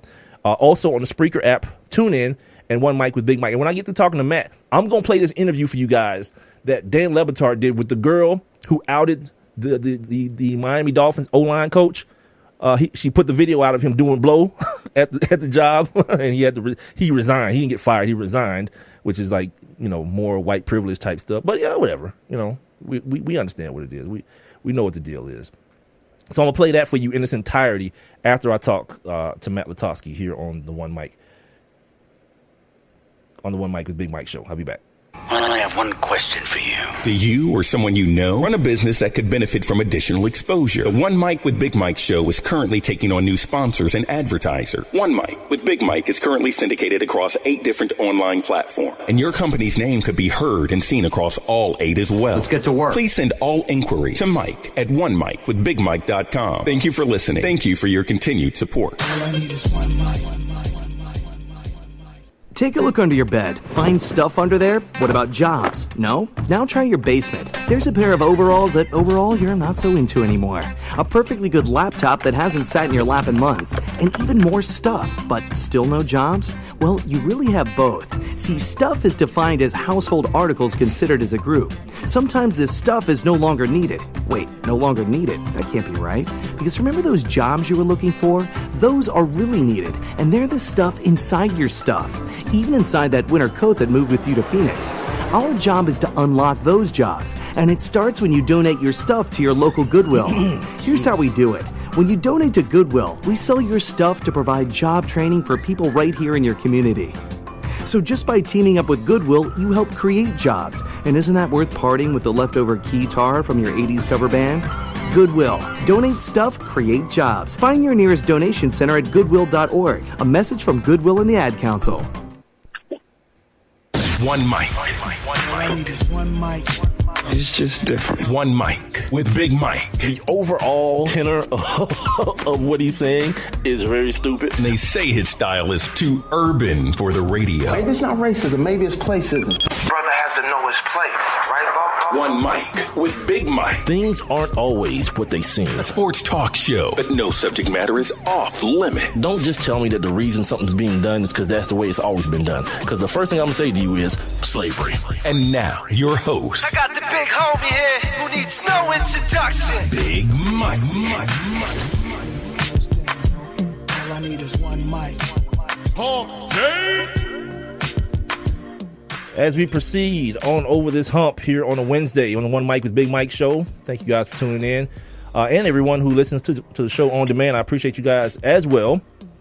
404-902-8104, that's the number you need for this next segment. If you want to get your fantasy football dilemmas solved, my man Matt Lutovsky will do that for you. Don't forget to follow me on Twitter and Instagram, as well as like my Facebook page at the number 1 MICWITHBIGMIKE. And without further ado, let's hit the open. It's time to talk fantasy football. Let's have some fun. Let's go. It's time to get those lineups set. End zone caught. Touchdown. Yeah! Yes, sir. With Matt Lutovsky of Sporting News. Put him on the board. Championship. On One Mic with Big Mike. Oh, Matt. Last week was a crap show for me. Bunch of touchdowns, called back for penalties. Delaney Walker. I also had the Todd Gurley situation happen to me. Yeah, that happened. And I left a bunch of touchdowns on my bench. I got smoked last week. How'd you do? I wound up doing okay. Basically, I had DeAndre Hopkins, and he did his thing. I had the Baltimore defense, and had a good matchup. That's what's important in fantasy. You know, we sit here and kill ourselves. Oh, should I start this guy? What should I do with this guy? And at the end of the day, it just comes down to who you're playing, and if they don't show up, then you're going to be all right. Yeah, I was that guy. I was that guy that didn't show up. Sure did. 40-something points is what I scored total with all my players. So that's a bad week. Yeah, it's a terrible week. He's Matt Lutovsky of the Sporting News. Follow him on Twitter at @MLutovsky or at @SN_fantasy. All right, you know how we always start, Matt. We got to talk about our top waiver wire pickups of the week. Who are they? Yeah, I mean, I think it's a lot of backup running backs again this week. That's normally the case, but Marlon Mack in Indianapolis had a little breakout game. As Frank Gore's old and he doesn't look good, so he's certainly up there. I think Jerick McKinnon is the biggest one. Just last week we're talking about Latavius Murray, and I think I might have said here. I know I've said other places like, I got a feeling it's going to be McKinnon, but it's you can't take him first. You just can't. And then you watch the game on Monday, and you're like, well, of course it's McKinnon. He's clearly better, and so he's the big guy there. I think some interesting situation in San Francisco with Matt Breida, basically being the co-number one with Carlos Hyde out of nowhere. It'll be interesting to see how that plays out. He's certainly another one who's way up on the list, and those are the main guys. There was a lot of tight ends who had big games, like George Kittle and Ed Dixon and some guys like that, and they might be okay to fill in the bye weeks. You might like them, but it was just kind of one of those weeks. We didn't have that huge injury. Maybe the Bilal Powell injury with the Jets opens the door for Elijah McGuire to be a starter this week against the Patriots, which is a nice matchup. So you had a couple of those little things, but for the most part, it was pretty much you're taking these handcuffs and hoping that they sort of get a bigger chance to shine here in the next couple of weeks. Speaking of handcuffs, I just picked up the kid from Green Bay. I know, right? I know. Golly, I'm having a brain fart. I know that they're starting. Montgomery's he's back, right? Well, I mean, yeah, I think so. It's going to be an interesting situation there because, Ty Montgomery is a good player and he brings a lot to the table with what he can do as a receiver. Right, but he's not a real running back. Runner. Well, that's just it, right? But if you watch that game against Dallas, you were like, oh yeah, that's a running back like Aaron Jones. Right. That's how it's supposed to look. Right. So you do have to wonder if he's going to start getting a lot more playing time going forward. I think if Ty Montgomery is healthy, though, he's not going to get all the carries. He's not going to dominate the backfield touches, but he could definitely do enough to be a starter, in fantasy leagues, at least during the bye weeks. Absolutely. I love hearing that. All right, let's talk about guys that we must start this week. Guys who, like you talked about at the beginning, have those juicy matchups that you got to have in there. Yeah, well, I think there's some interesting ones this week where I think you look at the Titans, and they looked awful last week, and Mariota might be out again. We're probably not going to know when you're setting fantasy lineups. You're not going to know if he's playing because they play Monday night. But against the Colts, I really think that, certainly the running back should be played. And I'm still fine playing Delaney Walker. I'm still fine playing Rashard Matthews. I just like that matchup, that home primetime game. I really think they're going to be okay, as bad as Matt Castle looked. So I think some people are going to be very nervous about their Titan players, but I really wouldn't worry about it. I keep them in there. I think guy who's going to bounce back this week in a big way is Chris Thompson. It looks like Rob Kelly's out again. I don't think that they trust Samaje Perine. He's fumbled now in consecutive weeks. Right. That's a big That's a big no-no for Jay Gruden. So I have a feeling we're going to see a lot of Chris Thompson this week in a little bit of a bigger role and in that matchup against the 49ers. I think that's a really good one, too. So there are a couple borderline guys like that maybe people are a little bit worried about. The Texans are playing the Browns. Obviously, you like those players again for that reason. The Patriots against the Jets, you like their guys. But on the flip side of that, you like the Jets guys. That Patriots, Buccaneers game last week wasn't the offensive bonanza a lot of people, including myself, expected. Mm-hmm. But the Patriots defense still has a lot of soft spots. And I think some of these Jets, I think Austin Seferian-Jenkins can have a big game again, and I think Jermaine Kearse is another guy who looks like he'll be good to have in lineups. You just threw something at me, man. First you told me to start my Titans players, who is one of them is Delaney Walker, but then you put out this Austin Seferian-Jenkins situation, which I was just about to earlier today put in a waiver claim for Austin Seferian-Jenkins because I didn't know about Marcus Mariota. So let me give you an early either or. If you had to choose between Delaney Walker or Austin Seferian-Jenkins, who would you choose? I think I'm going ASJ there. I'm going to go Safarian Jenkins. It's a pretty close call, but I like him. I mean, he's we've always known he's had the talent. There's been some other issues that have really held him back, but I think the Jets like him. I think he's in a good spot. Obviously scored last week, didn't put up huge numbers otherwise, but he's a guy they look for. They look for him in the red zone. He's going to get a fair amount of targets, and the Patriots really haven't been able to cover tight ends most of the season. So I do like him there. I think another game that's going to be a big-time shootout is Philly, or not Philly, excuse me, is Tampa, Arizona. Arizona played Philly last week. Didn't quite have the results that a lot of people were expecting, but they're back at home this week, and I think that's going to be the difference. So I really like that matchup, too, for the guys on both sides of the ball. Look at you lifting my spirits. I got Carson Palmer as my quarterback. The other voice that you're hearing is a fantasy expert from the Sporting News. He is Matt Lutovsky, at M. Lutovsky on Twitter. If you got any fantasy football questions that you don't get in on this show, send them to at SN_fantasy. All right, who are the guys that you've got to sit? If you've got... They got bad matchups, and if you got anybody who can replace them, who needs to sit this week?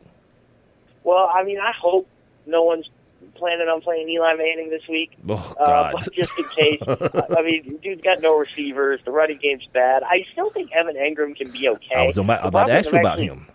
Yeah, the Broncos have actually struggled against tight ends this year, and you just look at the team and you say, well, who else is going to throw to you? Right. Now, to be fair, that was the case last week, and Engram did nothing. So it's not a sure thing by any means. But I think if you are going to play one guy from the Giants, it's him. I don't really like the rest of that team. I think Jordan Howard is still in play. Maybe Zach Miller, because Mr. Trubisky's probably going to lean on him like he did last Monday night. But that Bears situation, not really a good one. I think Tariq Cohen maybe has run his course a little bit. He'll probably break a big play here at some point, but I don't really like him this week in that matchup. You look around, there's not a lot of really shutout, wipeout defenses anymore. The Vikings are pretty good, but you're obviously not sitting any Packers against them. There's really no reason to be scared. I really wouldn't play Martellus Bennett, but that's just because I don't think he's very good. It really doesn't have a lot to do with the matchup, although certainly the Vikings, they don't help matters. But for the most part, there's not a lot of things you see, especially in a week where, like, Seattle is on bye, another decent defense, Cincinnati, Buffalo, they're on bye. There's really not a lot of matchups you're really that scared of, and there's not guys that you just are like, I don't know if I want to start him. The other guy that I would put, though, in that group is Sammy Watkins. He's obviously not doing anything anyway, and now he goes up against that Jaguars pass defense, which is, one of the best in the league. I think third best pass defense. They're the third stingiest against fantasy wide receivers. So it's a tough spot to expect much from Sammy Watkins. You talk about the bye weeks, right? Buffalo, Cincinnati, Dallas, Seattle. Let's talk replacements and /sleepers this week. Yeah, I mean, like I said, I mentioned those games that I really like, the matchups. I think there's a lot of guys from that Arizona-Tampa game where those Arizona receivers, aside from Larry Fitzgerald, are still under-owned. Jerron Brown's my personal favorite there, but John scored last week. J.J. Nelson had 80 yards last week. You can really take any of those guys, and they might be on your waiver wire, and just plug them in for a receiver if that's what you need. Obviously, running back's a lot tougher. If you had Zeke Elliott, if you had Shady McCoy, it's a little tougher to find those replacements, except for, I mentioned the guys earlier, your Marlon Mack, your Elijah McGuire's, guys like that you're hoping see that expanded role. Matt Breida would be in that group too. Maybe Wayne Gallman carries over from last week because Orlean Darkwa kind of got dinged up again. I don't like that matchup like I was saying, but at least he's a guy who will see the ball, and that's about all you can ask for sometimes. I like James White because the Jets' defense is just really bad against pass-catching backs. Duke Johnson scored against them last week. I think James White could fill that role, and maybe Dion Lewis. It's always tough to discern between those two, but I think those are two guys that could definitely have some value as well. Adrian Peterson, is he worth a stash? Just if you got a needed running back, and maybe you want to get him early before people jump on him, just in case he gets a couple of red zone touchdowns this week. Is he worth? Yeah, I don't think he's very good. I don't think he's going to do very well. That Arizona offensive line is terrible. Yeah. You can make the argument that if he goes into a game and he's the guy and he kind of knows he's getting 15 touches, because that was always sort of the lore around Adrian Peterson, is that he gets going, around touch 15. Touches 15 through 25 is when he's really at his best. But I think 32-year-old Adrian Peterson, that's not the case anymore. And maybe he'll be better. Maybe volume alone gives him some value. But if you just look at that Arizona offense, bad offensive line, they throw more than any team in football, and they have another running back, Andre Ellington, who's getting like 10 targets a game now. And he's going to eat the touches, too, for Adrian Peterson. So, yeah, he'll probably score some touchdowns here or there. But as far as the guy that, you're really feeling good about having him in your fantasy lineup, unless it's a really favorable matchup, I don't think that's going to be the case. Yeah, that plus the fact that David Johnson will be back sooner or later, so that also decreases that value as well. Yeah. Speaking of value, for the, third, fourth week in a row, I got to throw my LeGarrette Blount question at you again. I got LeGarrette Blount, man. Smallwood looks like he's going to be out this week. Where is my man's value this week? Because I think, did I start LeGarrette Blount? I think he's one of the, because he didn't get me any touchdowns. He only had like 70-something yards and no touchdowns. So I did start LeGarrette Blount last week. But what about this week? What's his matchup looking like this week? Yeah, against the Panthers, they're pretty good. It's sort of the same story with him, where you look at a guy like LeGarrette Blount, you think, well, he scores a touchdown, you're fine. If he doesn't, you're going to be pretty underwhelmed. He's usually not a guy who puts up a lot of yards. He did a couple weeks ago. He had that huge run. It was like 130 yards. Last week, 70 yards. You'll probably take that from your second running back most weeks. But, I think this matchup on Thursday night is going to be a really good game. I think the Eagles can move the ball on Carolina. Thursday games often are sloppy. Right. And it's just kind of, like a lot of it comes down to, like, you think about that Nelson Aguilar touchdown last week where he was juking the guy. If he gets tackled at the 3-yard line, LeGarrette Blount probably scores a touchdown. Right. But he manages to get in the end zone, he doesn't, and now you're disappointed with LeGarrette Blount. So, that's fantasy football. It's really tough with stuff like that. I think LeGarrette Blount, especially with Smallwood hurt, is a guy that you got to start because he's getting the touches, and you just, you hope he comes through. Damn you, Nelson Aguilar. Damn you. Speaking of getting screwed, dude, oh, my God, Doug Martin. Oh, jailhouse rules apply. He got me. And you warned me. You warned me last week about this Doug Martin situation, but like a fool, I went Jacquizz Rodgers, man, and I paid dearly for it. Those are the worst situations. I've cut him at this point. That was an impossible one. But I've cut him now. Did I make the right move getting rid of Jacquizz? Yeah, I think so. I think after what we saw last Thursday, it certainly, unless Martin gets hurt, it certainly appears he's going to be the guy. It's a tough situation, though, because, I don't think the coaching staff really likes him, but obviously they gave him a ton of touches. He got the touchdown.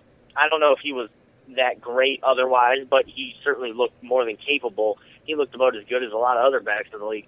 So, it'll be interesting to see it this week, to see how it plays out again. But I got to think that, as long as he's healthy, Jacquizz Rodgers ain't going to do much. Yeah, I dropped him and picked up the Jones kid from Green Bay. He is Matt Lutovsky, my fantasy football expert from the Sporting News. Follow him at M. Lutovsky on social media and at SN_fantasy. Let's get to these lineup decisions here. The first one, okay, where'd it go? Okay, here we go. Okay, we got a threesome here, and they need you to pick two. So Mike Evans at Arizona, Crabtree at the Chargers, or Kelvin Benjamin versus the Eagles tomorrow night. He needs two out of those three to start. Man, they're all good. They're all good, and they all have good matchups, so it's really tough. I just look at Evans and say he's the best player, best chance at a touchdown. You got to roll with him. I see no reason to sit him. The other one, though, is tough. I like Crabtree more than Benjamin just because the Chargers have like one good corner, and with Jason Verrett hurt, the other side of the field's a mess. And if you look at what they did against Oakland last year, is they put Hayward on Amari Cooper. Now, the way Amari Cooper's playing this year, you might think, well, no, they're going to put Hayward on Crabtree now. Mm-hmm. But I don't know, and I don't know exactly what they're going to do. They might move him around, this and that. But Crabtree's a dude who's been, Derek Carr's favorite red zone target for a while now. He's just making plays. And Benjamin, I like him. I like that matchup. Philadelphia, 29 pass defense. But Devin Funchess has really become the number one receiver there. Mm-hmm. And he's healthy. He's been dinged up in practice, but he's going to play. He's going to be fine. And, that game could get real loose. But I would still rather take my chances with Crabtree. All right. Next up is Alex Smith versus the Pittsburgh Steelers or an injured. And I don't even think they made it certain yet whether Mariota is going to play with that hamstring, or Mariota versus Indianapolis. Yeah, if I knew for sure Mariota was going to play, I would say him. but you don't, and it's a Monday night game, you got to play Smith. I don't really like that matchup for him. Pittsburgh's allowing the second fewest fantasy points to defenses. And, Travis Kelce concussion might not play. They lost the receiver. they lost Conley. Albert Wilson's got a knee injury. This just feels like a game that's going to be very Kareem Hunt-centric. Alex Smith, he runs around. He gets some yards with his legs. He'll make a play or two with Tyreek Hill. But overall, I just think that, you got to play it safe and play the guy you know is going to start. Oh, wow. Will Fuller versus Cleveland or Amari Cooper versus the Chargers. Has Amari Cooper fallen to that level to where people have to make a decision between him and Will Fuller? Yeah, he's probably fallen to a further level, just three straight games with less than 10 yards. God. What do you expect? But, I don't want to make an excuse for that. Because he's had drops, he's had the whole thing. But you look at it, and 2 weeks ago they were playing Denver, and Derek Carr got hurt. That's a tough spot for any receiver. I don't care who it is. Last week, playing with E.J. Manuel against Baltimore, tough spot. The one 3 weeks ago against the Redskins, that's kind of a weird one that he didn't do better. But there's kind of excuses for him performing poorly. Not that poorly, but poorly. This week, though, like I said, it's a weird situation with with L.A., where you don't exactly know what corner is going to get the coverage assignments. But I still like Koo. I still think he's just too talented. I would play him over Fuller. I totally get why other people would play Fuller. They see the Browns. They think, this is going to be a bonanza. Right. Maybe it will be. But if you look at really kind of inside the numbers there with the Browns, they're really having trouble with number one receivers. So I think DeAndre Hopkins is the one who's just going to roast them, and they can't cover tight ends. Tight ends always score against the Browns, which is why I think that could easily happen again with Ryan Griffin with the Texans, too. So as much as I like Fuller kind of in general, he's obviously a big play guy. I don't know if I'm totally trusting the 2 touchdowns in the first 2 games. Speaking of tight ends, what's your read on the kid from Miami? That's with Cleveland. I know. Yeah, what's your read on him, man? He had a pretty good game last week. Yeah, he's not bad. He's got 3 touchdowns. Some of it's been garbage time. I think he's a pretty good player, though, but, there's only so much you can do with the Browns quarterback situation and that offense in general. So maybe a guy who's going to be better next year, or the year after. This year, a guy you can play when your normal tight end's on bye. But overall, I'm not that excited about playing a Browns tight end at this point. All right, got a couple more for you here. Amir Abdullah at New Orleans or Derrick Henry at Indianapolis? Yeah, I like Abdullah there just because it's more guaranteed touches. The New Orleans defense is better, I think, than most people realize. We all saw it there that week 1 against Minnesota just get carved up, and we all went, oh, yeah, they're the worst again. And they've actually played a lot better. They have a corner, this Marshawn Lattimore kid, who looks really good. They're okay, and they're playing at home coming off a bye. But I still just think Abdullah is the better player. I think he's going to get more touches. I like that matchup for Henry. But I don't know. The Titans are weird. They haven't shown a commitment to giving him the ball. You figure without Mariota, they would just give it to Murray 18 times, give it to Henry 14 times. They don't seem to want to do that. Maybe they will this week. I don't know. But it's not something I'm really going to bet on when I have another guy who's a starting running back. I got a couple more minutes here at my fantasy football expert, and I appreciate his time. Joining me every Wednesday here, Matt Lutovsky from the Sporting News. Follow him on Twitter at @mlutovsky. And if you got a fantasy dilemma that you don't get on this show or something comes up later on in the week, make sure you send it over to @SN_fantasy. All right, I got Larry Fitzgerald versus Tampa Bay or Carlos Hyde at Washington for my flex. I think it's got to be Fitzgerald. Like I said, the Bucs give up the most fantasy points to wide receivers. I just think Fitzgerald's too good there. I like him always at home, too. Hyde, if we knew what the deal was with how many touches he was going to get, I'd feel a lot better, but he's got a little bit of a sore hip. Kyle Shanahan's saying some weird things about riding the hot hand at running back.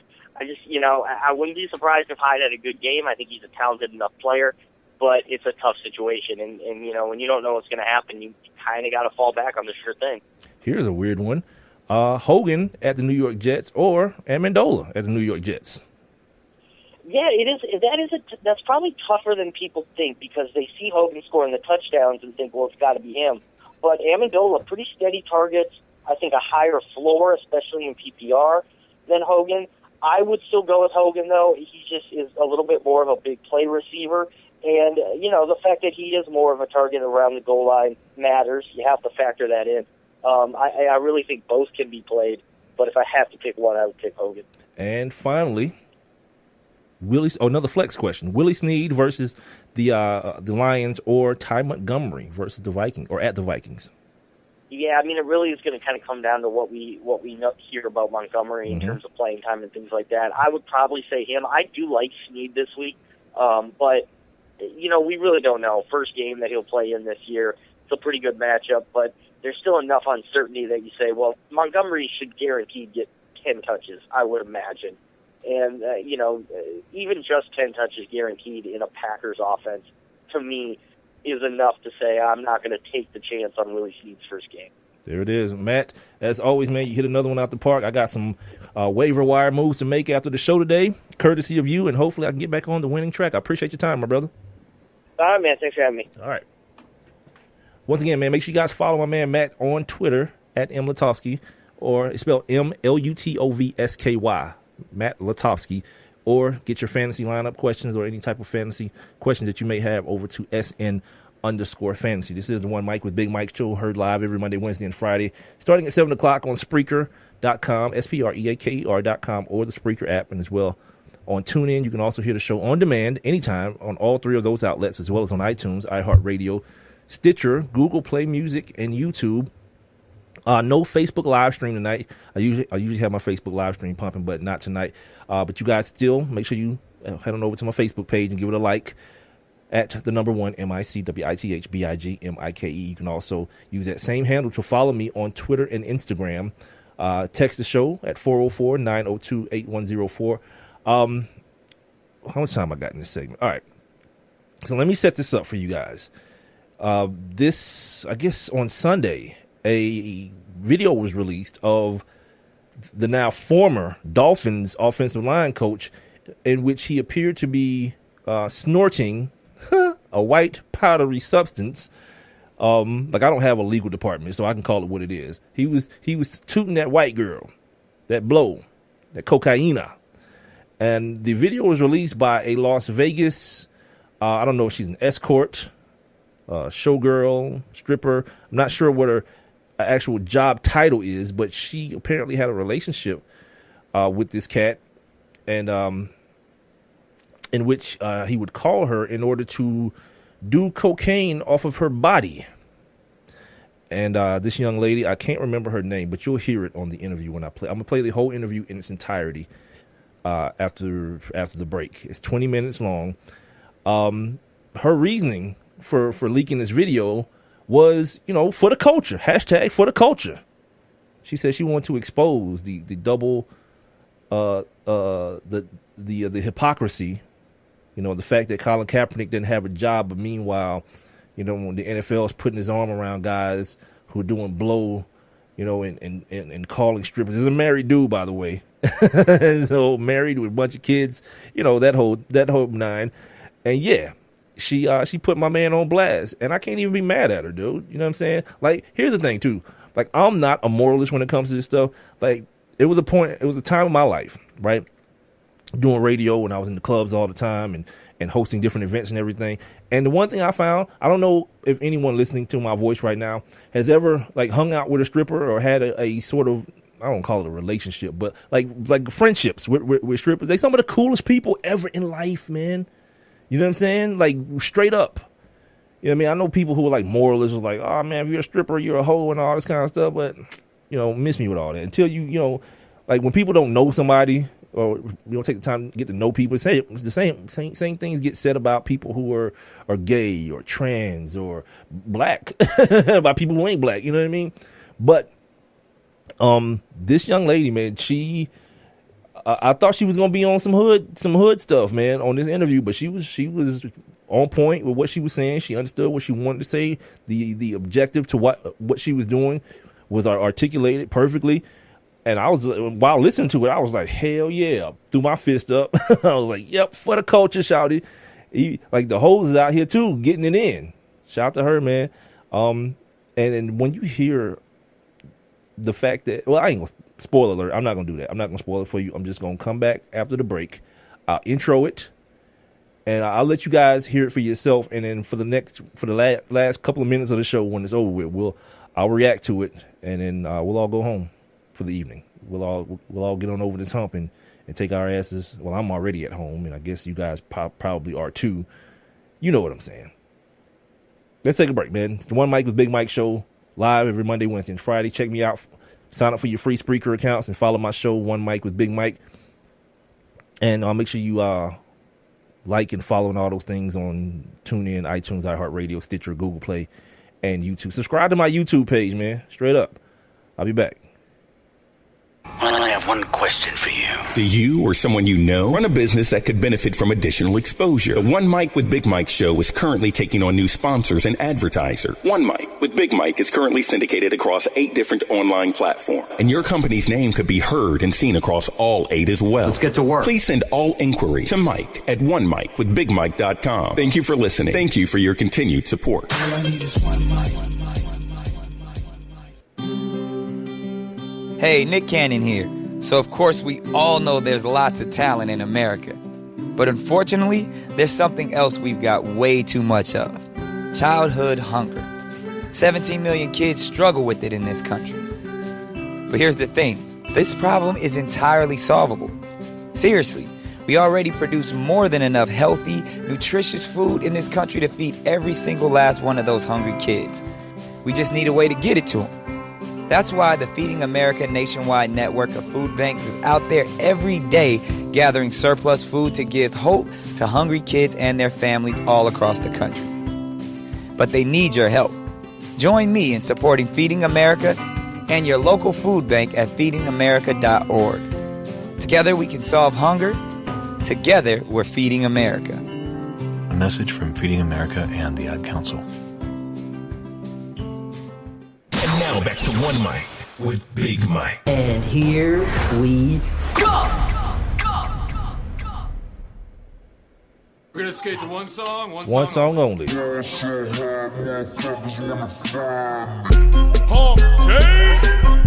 That's crazy. Welcome back, y'all, to the One Mic with Big Mike show here on a hump day. Yep, man, we all know this hump, man. We about to do this last segment and get the hell up out of here. I'm sitting here watching basketball, man. Like, Dwight Howard looks like pure D trash for the Hornets. Like, every time I look up, he's throwing up some little weak, dumbass jump hook. It looks crazy as hell, man. Yeah, I hope they know what they got into with that Dwight Howard situation, man. He's toast as far as being an NBA player goes. So anyway, today, earlier this morning, Dan Le Batard interviewed the young lady who outed the Dolphins, the Miami Dolphins offensive line coach. You saw the video of him doing blow at the job and sending a video to somebody of you doing blow as an NFL coach. I asked my boy the other day, I was like, what you think it was, man? You think it was the dope or the coochie that made him do that? Like, because both will make you stupid. But damn, son, when you talk about cats, like, you know, saying like, yeah, I'm ready to risk it all. He was not bullishing. He was definitely ready to risk it all. So anyway, without further ado, from the Dan Le Batard show, here is the interview. It's about 20 minutes long, so everybody just bear with. Kiana Nye is with us now on ESPN Radio. Kiana, when you sent it out, what was your motive? My motive was just to basically expose the inequalities that's in the system. It's not just NFL, just pure plain blank. It's inequalities that comes with being a minority compared to being a white privileged person in America, just in general. That's why. Did you decide it upon getting it? Like the moment that he sent it to you, did you think to yourself, this is something that I'm going to do? I'm going to release this, and this is going to create quite the storm? To be completely honest with you guys, the thing is, me and my best friend actually already had plans on recording him some way regardless to expose us. So even if he didn't send that video, I'm going to be honest with you guys, even if he didn't send that video, it was going to be exposed because it needed to be exposed.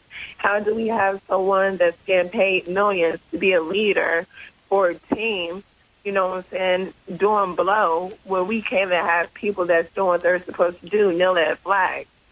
Kneel at anthem. Like, it doesn't make sense to me. All right, well, hold on a second. Kiana, what was the nature of your relationship? Like, why did he trust you with this video? I was dating him. And you decided as you were dating him, did something go wrong? Did anything go wrong with you two? Many things were wrong, actually. He started out the whole situation lying to me. From the very beginning, I asked him what his status was. He told me he had 3 kids. He told me that he was married, but that he was divorced.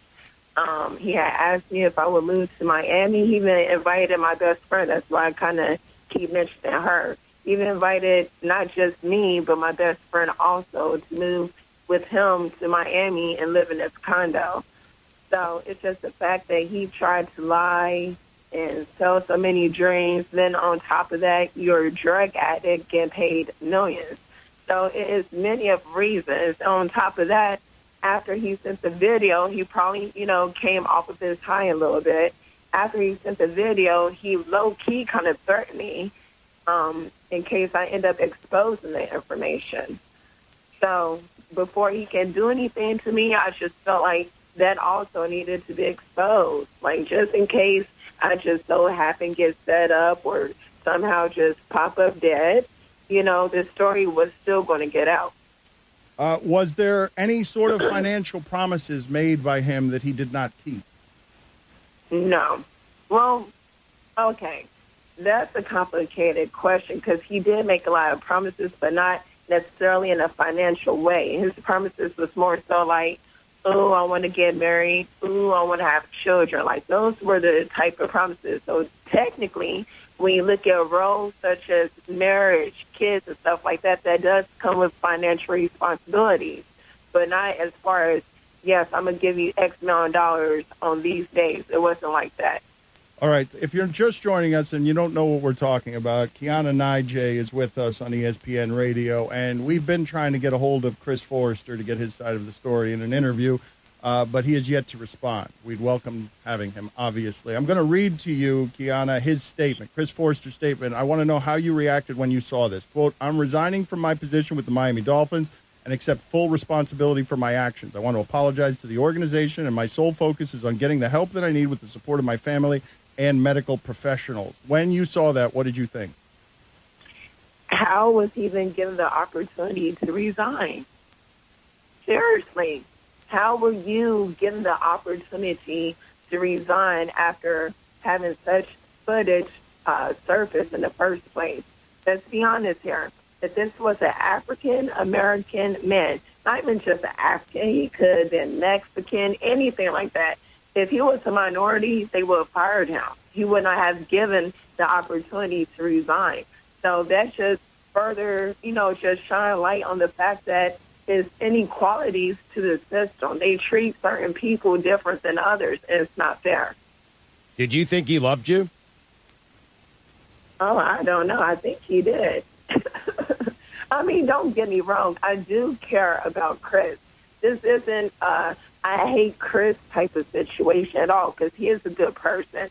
But unfortunately, an example had to be made about the system. And unfortunately, he was the example used. I mean, it just is what it is. Did you love him? I cared about him. Love is a very strong word. I care about him. I still do. He was a good guy. He was a caring guy. Like I said, it's not that I have anything against him. I have something against the system and how it's ran. That's what I have an issue with. How and where did you meet? Hello? How and where did you meet, Kiana? I met him in California. Where? In Oxnard. The team was out there basically for practices. But where? I'm asking specifics. Like, was he calling for entertainment? What was happening there? Like, how did you meet him? Yes, he was calling for entertainment. He just wanted someone to basically do his stuff off of, if that makes sense.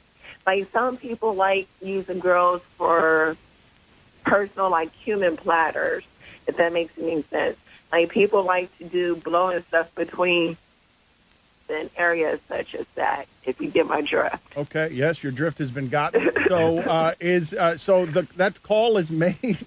That call is made, and it's just a request. I'm requesting someone I do not know. I want to do cocaine off of this person's body. He didn't say that specifically, but he did mention that he wanted to party. All right. So how much time did you ahead. spend together after that? Like how many times did this happen? We met multiple times. Were there any other Dolphin personnel or people around? Is it something that you thought was extended beyond him in any way? When we were together, it wasn't no one else around, but he did speak to me about other people. Has he tried to reach out to you? Since the video was released, has he tried to reach out to you this week? No, of course he's not going to try and do that when he already told me about them having a cleanup crew for situations like this. If you have intentions on doing anything to someone, would you contact them? Well, how did you feel threatened? Because the text message he sent me. That said? Let me go to it, because I would hate to, mislead at all.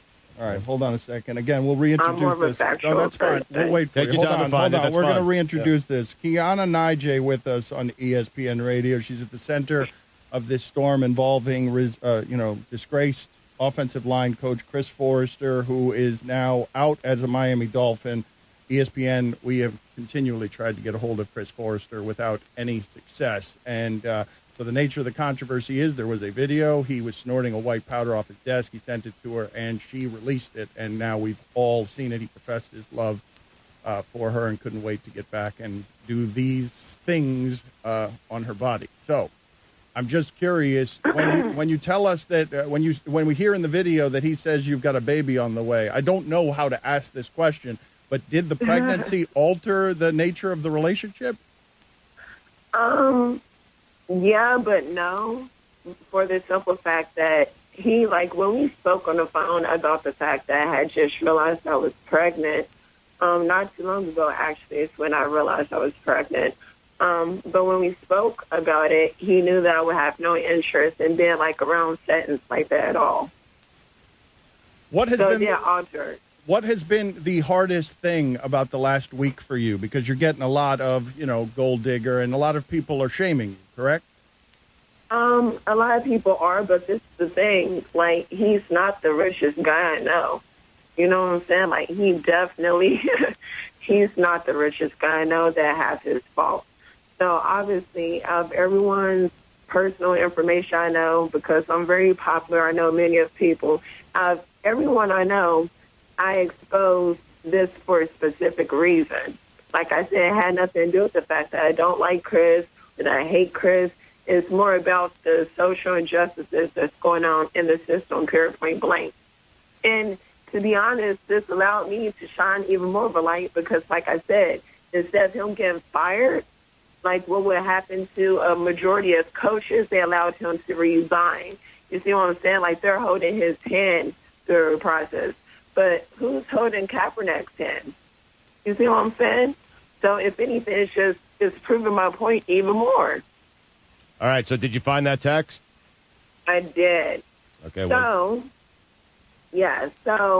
basically, he has sent me a message saying anything that I plan to do or try to harm him with will be turned over to his job security team. So when I think about security teams, maybe I don't watch one too many seasons of Scandal. I don't know. I just felt like I had to sleep before an eye open after that. Who's the security team? You see what I'm saying? It sounds a little fishy to me. The reaction around the country about what you expected or much larger than anything you expected? Oh, honestly, I didn't think it would go this extreme. I didn't. Prior to me releasing the video, I even made a status, because I had been considering releasing this footage for about a few days. It's probably about a week old as of now. Yeah, the footage probably around a week old or something like that, but I've already been sitting dictating on when to release the footage.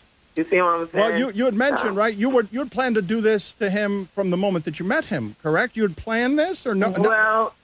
Well, kind of after I realized his habits and after I realized who he was and everything that's going on in the system and stuff right now, yes, he was going to get exposed.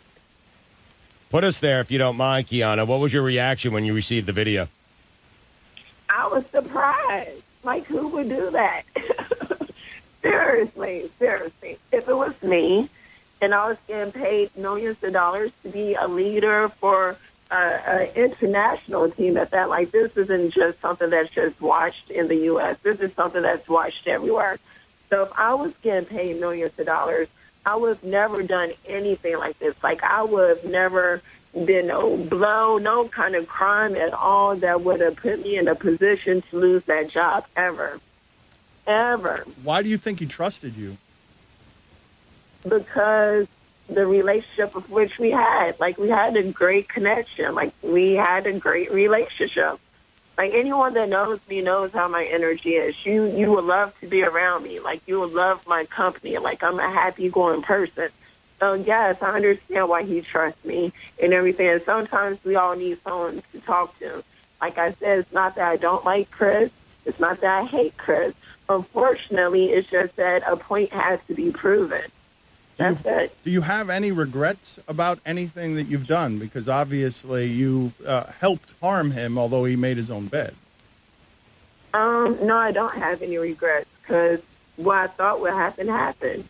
They allowed him to resign. They're going to hold his hand through this whole situation. He'll be coaching again next year. No, I don't have any regrets. I'm actually happy because they did exactly what I thought they would do. And now it's just even more blatant that it's just not fair. Like, the system is not fair at all. So no regrets at all. If anything, the system should be regretting how they're doing things. If I may press you on a couple of questions on some details. Again, Kiana Nijay with us on ESPN Radio. She's at the center of this storm, having released a video by the resigned offensive line coach Chris Forster, who had white lines on his desk, snorted them, and sent her a video, and then she put it out in social media. Now we are where we are today with this. Kiana Nijay with us on ESPN Radio. The details. How many times did you do cocaine with Chris Forster? None. Okay, so you did. Chris Forster used me as his cocaine platter. Okay, how many times did that happen? Oh, multiple. You don't know how many times? No. Okay, how long was your relationship for? Oh, like a month and a half, almost 2 months, somewhere around there. All right, so it was several times in a couple of months? Yes. Yes, for sure. And what more can you fill in on the nature? When people question you, what is the fairest criticism that you can see if people question, your motives or your lifestyle or whatever questions and judgments they're going to rain down on you? This is my whole thing. Why are they even questioning me at all? Like, when Tiger Woods was his whole situation, were they questioning the Caucasian women? You see what I'm saying? This is another, this is another example of how our society is messed up. When it comes to African-American women, proving a point or putting facts out there is facts. I don't even need to say anything. Like, it shouldn't even take me saying anything. The facts is out there. He's doing that on his own. He taped that on his own. And then the words that he allowed to come out of his mouth while he was doing all of them acts, those were all his choices. So why am I being questioned at all? It doesn't matter what I do. I could be a janitor. I could be a bum. I could be a crackhead. I could do lean on the weekends. It doesn't matter what I do because I'm not the one getting paid multi-millions to lead a team. I'm not a leader. I'm like, that's not my job. That's not what I get paid to do. But Kiana, you understand? I don't care. Kiana, you understand why it seems like, while people are saying it appears that you had your own agenda here, right? Yeah. She had a larger I did have my own agenda. I do have my own agenda. I did my own agenda. I put out there the fact that there is inequalities in the system. That was my agenda, and I proved it over and over. And they're helping me prove it every day by how they're handling the situation. What are you and your friend talking about in these last few days as this has become a mushroom cloud? Like, you and your best friend, when you talk about this, is it something that's exciting for you? No, it's not exciting at all because my friend is actually also getting death threats. So multiple of my friends, like people are trying to figure out who knows me and stuff like that to contact them, question them, and threaten them also. So no, none of my friends, we're not there excited like, whoa, I'm happy, you know, like my name's out there, none of that. Like we don't give a about none of that because I'm sorry, my language, but obviously we're losing focus on the importance of this whole situation. So no, it's no excitement. I'm losing my voice. I've been spotting. I have high-risk pregnancies. So the stress is coming. Everybody hit my inbox. Well, not everyone. It's about a 70-30 right now. I have 70% of people support me, understanding my motives completely. Then I have 30% that's more so like America, but not America like America, but America like AMERIKKA. Like I have those people also hit me too with all of that. I'm getting a lot of backlash, but it's okay because people are just exposing themselves. This is our nation is not good, you guys. Like you guys might not understand because once again, like I'm an African-American woman in America, so I'm pretty sure you really don't understand the struggles of being an African-American person in America, period. We're treated different, period. So all this is doing is just really shining lights on the even more inequalities that we have as a country. And then people wonder why, like, a lot of African-Americans don't support certain things when it comes to this country because we're not treated equally. We're not treated like everyone else. We don't get paid the same amount as everyone else. People don't even discipline us the same. So I'm just curious on the details of this. Did he tell you that doing this in the office was a normal thing? Was he telling you that that this is something that was somehow condoned, accepted, or known in his workplace? This is a regular habit of his anywhere they go. It doesn't matter if they're in Miami, if they're in London, if they're in New York. Like, I know about everywhere they went because I was invited everywhere they went. And everywhere they went, he was sending me other footage. Like, that's not the only footage I have. This is what people need to understand. That's not the only piece of footage. That's just like a tip of the iceberg. So, yes, this is regular. He used to keep his supply in his desk at Miami. He was doing it at his desk at Miami. You can look into the background of the video and tell he was at his Miami office. And you have more incriminating video than the one that you released? Yes, I do. And more videos, more pictures, more everything. Who knew in 2017 Rosa Parks would be a stripper? Man, shout out to homegirl, man. You know what I mean? Yo, man, everybody got their part to play, man, in the cause, man. Feel me? Shawty said, yeah, from the beginning. I knew I was going to set homeboy up. He just made it mad easy for me to do it by being a dumbass and sending me the video. And then Shawty said she got plenty of more where that came from. Yeah, my man. Yeah, he tried to go ahead and threaten old girl, too. She was like, okay, you don't know my life. I'm going to get you before you get me, son. I love it. It's been a bad week for rich white men. It's been a terrible week for rich white men. This Harvey Weinstein crap, and it's even starting to trickle down to other cats. I was reading something earlier. What's his name? Ben Affleck. Yeah, some chick was like back in the day. He hit her on some Weinstein stuff, and now I'm looking at just while that interview was going. Where is it? I was looking at this thing about Jimmy Kimmel. Jimmy Kimmel was doing like a segment. I don't know if it was for his show or whatever. It's something that was back in the day. You know how people do, man. They'll pull up your stuff from back in the day. But anyway, he's on the street asking women to feel his crotch to guess what he stuffed in his pants. And then when they was doing it, his reply was, "You should put your mouth on it." Yeah. See. God. One of the chicks, he asked if she was 18, and then she said yes. Are you sure? He replied, because Uncle Jimmy doesn't need to do time.